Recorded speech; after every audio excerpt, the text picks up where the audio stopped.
บายดีทุกคนแม่ยายสีเอาบรรยากาศบ้านแม่ยายสีมาให้เบิ่งเด้อโอ้โห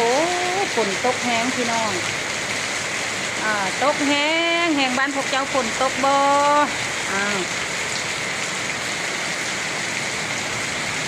ฝนตกแห้งพี่น้องเอ้ย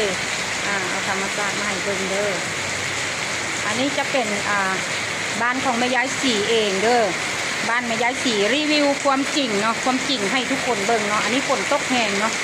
อยู่ประเทศลาวฝนตกแห้งพี่น้องเนาะก็มีแต่ประเทศไทยเด้อฝนตกเนาะประเทศลาวก็ตกเส้นเดียวกันเนาะอันนี้ก็จะคือบ้านแม่ยายสีเองทุกคนบ้านแม่ยาย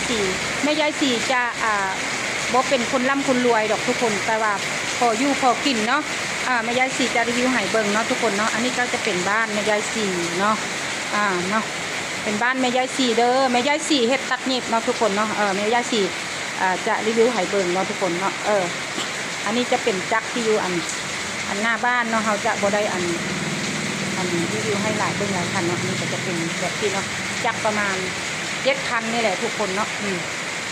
ประมาณ7 คันเนาะทุกคนเนาะนี่คือชีวิตจริงแม่ยายสีเด้อทุกคนเด้อนี่เนาะชีวิตจริงของแม่ยายสีจะเป็นแบบนี้เนาะ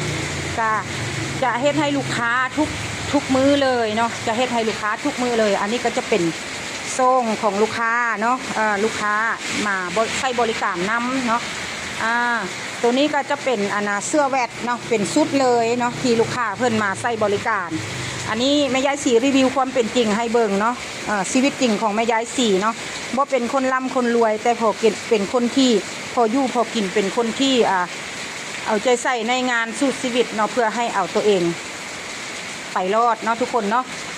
ก็ประมาณนี้เนาะอันนี้จะเป็นเสื้อแวดหน้าเดียวเด้อเสื้อแวดหน้าเดียวเนาะลูกค้ามาตัดเป็นชุดเนาะเสื้อผู้หญิงกับตัดเส้นเดียวกันเด้อพี่น้องเด้อเสื้อผู้หญิงกับตัดเส้นเดียวกันอันนี้ก็จะเป็นของลูกค้าเนาะมาใช้บริการคือกันเนาะอันนี้เนาะอันนี้ก็มันจะเป็นเสื้อเนาะเป็นครอบครัวเดียวกันนี่แหละเพื่อนมาใช้บริการนำเนาะทุกคนนี่เนาะถือว่าแล้วและเนาะตัวนี้ก็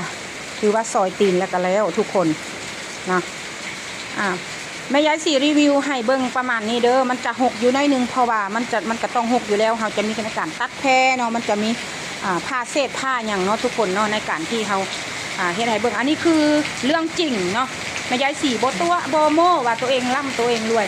เรื่องจริงตัวนี้นะฉะนั้นฝาก FC เด้อทางฝั่งไทยเนาะหรือฝั่งลาวฝากติดตาม YouTube แม่ยายสีเด้อเพราะว่าแม่ยายสีเพิ่งสร้าง YouTube ใหม่เนาะ